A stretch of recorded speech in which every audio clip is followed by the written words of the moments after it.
We went to an incredibly underfunded, tiny, tiny school. And to put things into perspective, our entire class was like 25 people. I'm not even exaggerating. That was the size of our class. And if you were to like go from like, well, if your class was that small, how small was the entire school district? Listen, like we had like between kindergarten and 12th grade, we had like 250 students. It was absolutely itty bitty. Obviously, a school that small is severely underfunded. Our town was like, the whole thing was based in like a volcano that was dormant. And like when you went to our school, like everything was just kind of sketch. Like they had carpet on the walls and like everything was like particle board, and like it really kind of felt super grungy. Right in between in the transitionary phase, like they had a remodel, so they like tore all the carpet off the walls, and so it was like it just wasn't ideal. Didn't they do the remodel because like they were like, oh no, there's asbestos in the walls? Yeah, they had asbestos, and that was like mesothelioma. I think everyone in our class heard about it, and we all just made those horrible, if you or a loved one has been diagnosed with mesothelioma because of the asbestos in the walls that they were trying to get rid of. That's how poorly funded and, like, old our school was. Right, and I think that's, like, very concise to, like, describe the environment, but there was, like, a deeper feel to that. Like, the whole, like, situation, the whole, like, vibe of high school is just asbestos. And it was kind of really sketch. So, like, everything was underfunded, everything was falling apart, like... It was super hand-me-down, right? So I remember this time in school, they kind of played it out like it was supposed to be an honor to come in and do this. It was very much a ceremonial, like, annual thing they did every single year. It was really weird, honestly. But they did. You're absolutely right. Like, they set it up like it was supposed to be like an honor. They had us come in and they gave us all these fancy clothes to wear, and everyone got like a nice pair of slacks and a fancy, like, frilly white shirt. This was like exclusively the freshmen though. It's kind of like hazing almost. The way they did it, it was really weird. Yeah, they bring all these freshmen in. They give them these really weird, like, theater-style, excessive outfits that were, like, waiters' outfits. It was like an opera shirt or something. Yeah, it was way dude, it too was fancy. weird. Way too fancy. It didn't make any sense. Our job was to serve all these athletes, and it was mostly the football team. Mm-hmm. So they had us serve the football team. Like, I had to bring them plates. These are some of the kids that were giving me a hard time all year. They were bullying me, laughing at me. No one really likes them, right? Yeah, they're laughing at my stupid haircut, slapping me in the back of the head, all that sort of stuff that, like, upperclassmen are known for. Especially being a freshman, you just have a big target on your back. And so I walk up to, like, the first table and serve them and give them their lemonade, give them their plates of spaghetti. I had to refill this table's water, like, 4 times. And I go back for, like, the 5th time, and dude's like, is it cold in here? And I'm like, maybe a little. It's like, And I walk away and I don't think anything about it, and I go to the restroom when they give us a little break, and I looked in the mirror and I could see, like, my big pointy nipples through this little skinny thin shirt they gave us. It was like solid white, so it was super obvious. It was like very see-through. It was horrible. It made me super self-conscious about my nipples. I had to walk back in front of these people that I had to be subservient for while they commented on my big pointy nipples all night, and I was just so crushed. You're like, I'll never live this down. I had a pretty bad experience with it, but I knew next year I could probably be the guy sitting in the chair and getting served, and that was something I looked forward to. So you basically were motivated to, like, get in that seat at all costs, so you didn't have to be the freshman. Like, you could, like, look down at the freshman for a change, right? That was a very big motivating factor. Yeah, I was like, I swear to God, I can't wait until the tables are turned and I get to bully somebody. You're like, next homecoming, it's on. But Andy underestimated severely the fact that the next year's freshman class was smarter than his freshman class. Or at least more cunning and devious. They had something going for them. If it wasn't them, it was the lunch ladies. And Someone had enough of it. I'm scared either way. We will never know if it was the freshman or the lunch lady, but either way, there was some evil mastermind behind the next year's homecoming athletic banquet. Yeah, it really turned into something very sinister. They really did.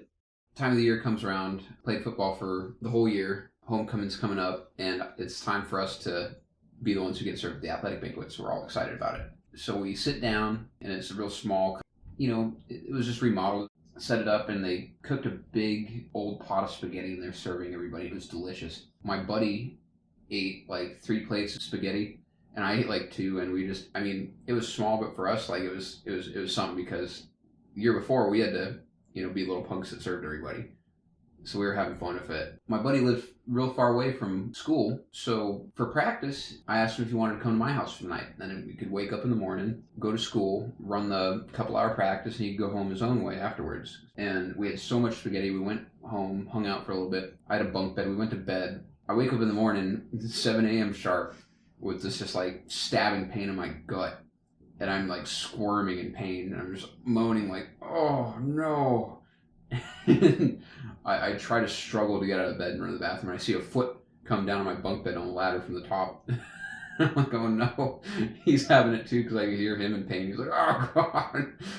And he was taller than me, and he had a bigger stride, and he beat me to the bathroom. And I was pounding on the door. I was going, hurry up, please, hurry up. And every time I'd get something from him, he wouldn't say okay. He'd say, I'm sorry. He said, I'm sorry. He knew he was going to be a while, and I was just stranded out there. It was a one bathroom house. And so I just suffered through it. And it was a horrible morning. It was nightmarish. The spaghetti was really good. It was super tasty. And I was kind of thinking like, this is really good. Like, this is the best thing our school's cooked for us probably like all year. It's delicious. Like, lunch ladies outdid themselves.